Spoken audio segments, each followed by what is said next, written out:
Dear students, this is Praveen Kumar Agarwal from Management Department. Welcomes you in my today's lecture of Principles of Economics. आज के lecture में हम discuss करेंगे about the properties of isoquants. Previous lecture में हमने discuss किया था about isoquant curves, isoquant schedule, इसके एजम्पशंस को डिस्कस किया था और इसके साथ साथ MRTS यानी कि marginal rate of technical substitution के कॉन्सेप्ट को भी हमने डिस्कस किया था in previous lectures. In today's lecture we will continue on the topic properties of isoquants. Isoquant जैसा कि हमने डिस्कस किया था, isoquant just represents the combination of two different variable inputs which provide the same level of output to the producer. The concept of isoquant is just similar to the indifference curves where a consumer consumes the different combinations of the two commodities which are providing the same total satisfaction to the consumer. इसका मतलब जो indifference curves की properties थी उसी को follow करते हुए हम आइसोक्वेंट्स की प्रॉपर्टीज को यहाँ स्टडी करेंगे. तो क्या क्या प्रॉपर्टीज हैं इसकी? पहली प्रॉपर्टी की बात करते हैं. The first property is isoquant slope downward from left to right. यानी कि जो आइसोक्वेंट का स्लोप होता है दैट इज नेगेटिव और ये डाउनवर्ड होता है फ्रॉम लेफ्ट टू राइट. तो इसके लिए हम एक कर्व को स्टडी करते हैं और इसको हम प्रॉपर्ली प्रूव कर सकते हैं. डाउनवर्ड ही क्यों होता है इसका कर्व? क्योंकि जब हम लेवल ऑफ आउटपुट को सेम करना चाहते हैं और इनपुट्स के डिफरेंट कॉम्बिनेशंस को फॉलो करते हैं तो हम क्या करते हैं, जब हम एक वेरिएबल की क्वांटिटी को इंक्रीज करते हैं तो उसके लिए हमें दूसरे वेरिएबल की क्वांटिटी को डिक्रीज करना ही होगा. क्योंकि अगर हम ऐसा नहीं करेंगे तो लेवल ऑफ आउटपुट सेम नहीं रहेगा. मान लीजिए एक को आपने कांस्टेंट रखा और दूसरे को आपने इंक्रीज कर दिया तो क्या होगा? इससे जो आउटपुट का लेवल है वो इंक्रीज हो जाएगा. या एक को आपने कांस्टेंट रखा, दूसरे का लेवल डिक्रीज कर दिया तो आउटपुट क्या हो जाएगा? उससे डिक्रीज हो जाएगा. लेवल ऑफ आउटपुट आपका सेम लेवल तक मेंटेन नहीं हो पाएगा. तो लेवल ऑफ आउटपुट को मेंटेन करने के लिए जब आप एक वेरिएबल की क्वांटिटी को डिक्रीज करते हो तो उसके एक्सचेंज में आपको दूसरे वेरिएबल की क्वांटिटीज को डिक्रीज करना ही होगा. एक इंक्रीज होगी, दूसरी डिक्रीज होगी, तब लेवल ऑफ आउटपुट सेम रहता है. जैसा मैंने यहां पे शो किया है, यहां मैं लेबर की क्वांटिटी को इंक्रीज कर रहा हूं 0 से 1 से 2 किया. तो 1 से 2 किया है तो यहां पर जो कैपिटल की क्वांटिटी है वो पहले के मुकाबले क्या हो गई? डिक्रीज हो गई. ऐसी लेबर की क्वांटिटी को इंक्रीज करा तो कैपिटल की क्वांटिटी और डिक्रीज हो गई. ऐसे जैसे जैसे जैसे हम लेबर की क्वांटिटी को इंक्रीज कर रहे हैं, जो कैपिटल की क्वांटिटी है उसको हम लगातार डिक्रीज करते चले जा रहे हैं. इसी वजह से इसका स्लोप क्या होता है? Downward from left to right. तो this is the reason which follow the downward slope of isoquant from left to right. Clear? अब इसकी नेक्स्ट प्रॉपर्टी हम बात करते हैं. The next property is isoquants are convex to origin. Isoquant convex होते हैं. जब डाउनवर्ड शेप है तो यहां पर 3 पॉसिबिलिटीज होती हैं. The first one is the convex, second one is the concave और स्ट्रेट लाइन. अब कॉन्वेक्स ही क्यों होते हैं, कॉन्केव क्यों नहीं होते या स्ट्रेट लाइन क्यों नहीं होते हैं? इसके पीछे हम marginal rate of technical substitution का केस स्टडी करते हैं, जो ये कहता है कि जैसे जैसे हम एक वेरिएबल फैक्टर के रेफरेंस में दूसरे को सब्स्टिट्यूट करते हैं तो वो डिमिनिशिंग वे में सब्स्टिट्यूट किया जाता है.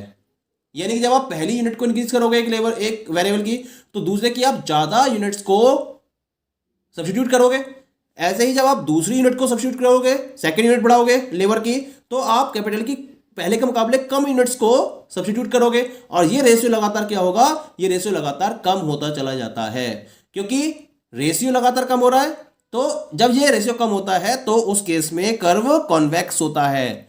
अगर ये रेशियो लगातार बढ़ता चला जाता है तो कर्व कॉन्केव होता है और अगर ये रेशियो कांस्टेंट रहता है तो कर्व स्ट्रेट लाइन होता है. लेकिन यहां पर ये रेशियो क्या है? ये रेशियो लगातार डिक्रीज हो रहा है. जैसे मैंने यहाँ पे एक आईक्यू कर्व लिया है, आइसोक्वेंट कर्व लिया है जो 100 यूनिट्स ऑफ आउटपुट को शो कर रहा है. यहाँ देखिए, जब मैंने एक यूनिट को इंक्रीज करा, ठीक है, तो यहाँ पर मैंने इसकी इन पर्टिकुलर यूनिट्स को डिक्रीज करा. ऐसे यहाँ पर एक यूनिट और इंक्रीज करी तो डिक्रीमेंट इस लेवल के बराबर हुआ. ऐसे एक यूनिट को यहाँ इंक्रीज करा तो कैपिटल में ये डिक्रीमेंट को शो कर रहा है। ऐसे ही अब लेबर की 1 यूनिट की इंक्रीज करी तो ये इसके रेफरेंस में कैपिटल के डिक्रीमेंट को शो कर रहा है। ये जो रेशियो है, ये जो वैल्यू है, यहाँ ये वैल्यू ज़्यादा है, फिर कम हो गई, फिर और कम हो गई, फिर और कम हो गई, फिर और कम हो गई, और फिर और कम हो गई। तो ये वैल्यू क्या है, ये जो डिफरेंस है लगातार कम हो रहा है, यानी कि यहाँ एमआरटीएस सबसे ज़्यादा होगा, इस कॉम्बिनेशन में एमआरटीएस कम हो जाएगा, इसमें और कम हो जाएगा, इसमें और कम हो जाएगा, इसमें और कम हो जाएगा, और इस तरह से एमआरटीएस लगातार डिमिनिश होता चला जाएगा। और इसके डिमिनिशिंग नेचर की वजह से जो आइसोक्वेंट है उसकी शेप कैसी होती है, कॉन्वेक्स टू द ओरिजिन होती है। पॉइंट इसके लिए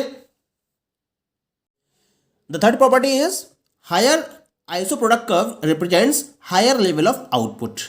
यानी कि अगर हम एक आइसोक्वेंट मैप को स्टडी करें या आइसोप्रोडक्ट मैप को स्टडी करें तो उसमें जो हायर लेवल पर होगा आइसोप्रोडक्ट कर्व वो हायर लेवल ऑफ आउटपुट को रिप्रेजेंट करेगा। कैसे?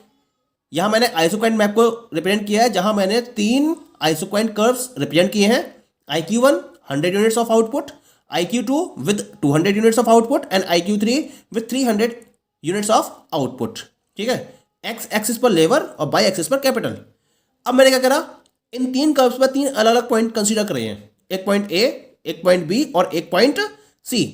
ए के रेफरेंस में लेबर है OL1 और कैपिटल कंज्यूम करी है OK1। क्लियर?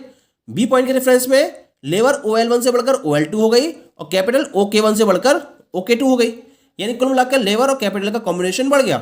जब इनपुट का कॉम्बिनेशन बढ़ेगा तो ऑब्वियसली जो आउटपुट होगा वो भी क्या होगा, ज़्यादा होगा। ये प्रूफ हो गया।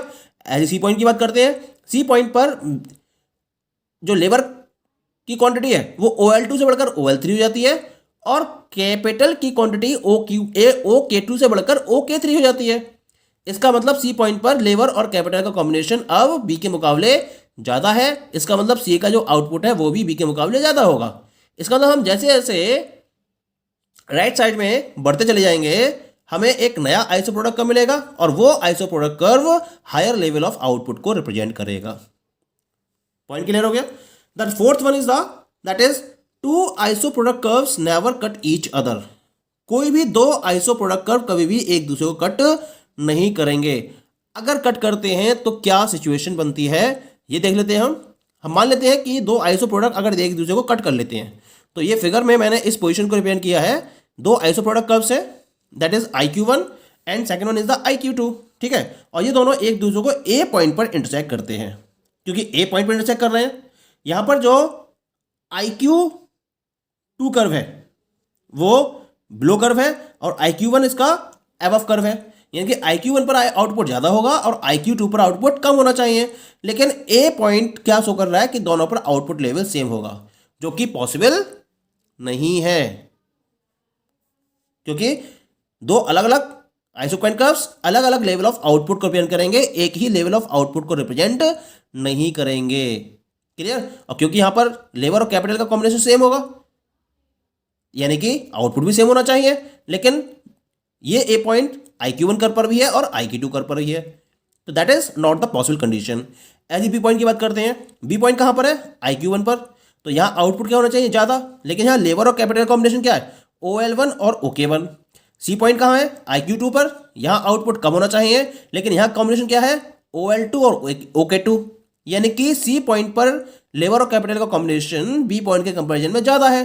तो इसका मतलब सी पॉइंट का लेवल ऑफ आउटपुट ज़्यादा होना चाहिए और बी पॉइंट का कम होना चाहिए। लेकिन रिवर्स कंडीशन आ रही है कट करने के बाद। कट करने के बाद रिवर्स कंडीशन आ रही है। इसका मतलब 2 आइसोक्वेंट्स कभी भी एक दूसरे को कट नहीं कर सकते। Okay. The fifth property is isoquants need not be parallel to each other. जैसा आपने पीछे आइसोक्वेंट मैप में देखा है कि हम मैक्सिमम लेवल पर क्या शो करते हैं? पैरेलल कंडीशन को शो करते हैं। लेकिन जो आइसोक्वेंट्स हैं वो पैरेलल हो भी सकते हैं और नहीं भी हो सकते हैं।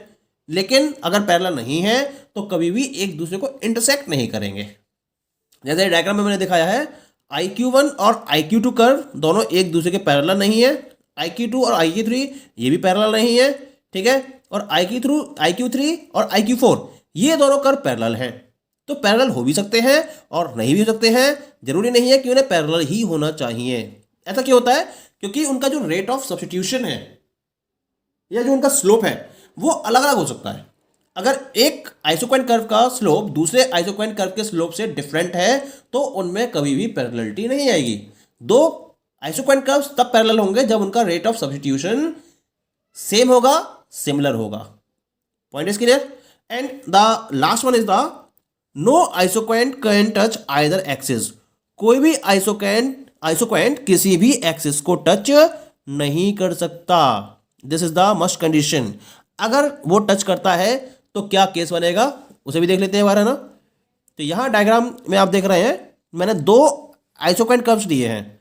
The first one is the IQ1 and second one is the IQ2। IQ1 क्या है? IQ1 कर्व एक्स एक्सिस को A पॉइंट पर टच कर रहा है, ठीक है। और जो IQ2 कर्व है वो बाई एक्सिस को B पॉइंट पर टच कर रहा है। अब बात करते हैं A पॉइंट की। इसका मतलब यह हुआ कि A पॉइंट पर लेवर की क्वांटिटी कितनी हो गई? लेवर की क्वांटिटी तो होगी, लेकिन कैपिटल की क्वांटिटी कितनी हो गई? 0 हो गई। लेकिन हम आइसोक्वाइन में क्या करते हैं? दो वेरिएबल इनपुट्स के कॉम्बिनेशन को रिप्रेजेंट करते हैं। कोई भी कॉम्बिनेशन 0 नहीं हो सकता। लेकिन यहां पर क्या हो गया? यहां पर कैपिटल 0 हो गई। इसका मतलब ये टच एक्स एक्सिस को टच नहीं कर सकता। ऐसी बाई एक्सिस की बात करते हैं। बाई एक्सिस को ये B पॉइंट पर टच कर रहा है तो B पॉइंट पर कैपिटल की वैल्यू तो आ रही है, लेकिन लेवर की वैल्यू कितनी हो गई? लेवर की वैल्यू 0 हो गई। तो अगेन एक फैक्टर फिर से 0 हो गया। जबकि आइसोक्वाइन के कॉन्सेप्ट के अकॉर्डिंग लेवर और कैपिटल की कुछ ना कुछ वैल्यू जरूर होनी चाहिए। तो इसका मतलब ये दोनों कॉन्सेप्ट्स यहां पर फेल हो रहे हैं। एक अगर एक्स एक्सिस पे टच कर रहा है तो भी कंडीशन प्रूफ नहीं हो पा रही है, और अगर बाई एक्सिस पे टच कर रहा है तो भी आइसोक्वाइंट की कंडीशन प्रूफ नहीं हो पा रही है। इसका मतलब आइसोक्वाइंट किसी भी एक्सिस को टच नहीं कर सकते। Okay, so these all are the properties of isoquants or equal product curves or isoproduct curves. Thank you.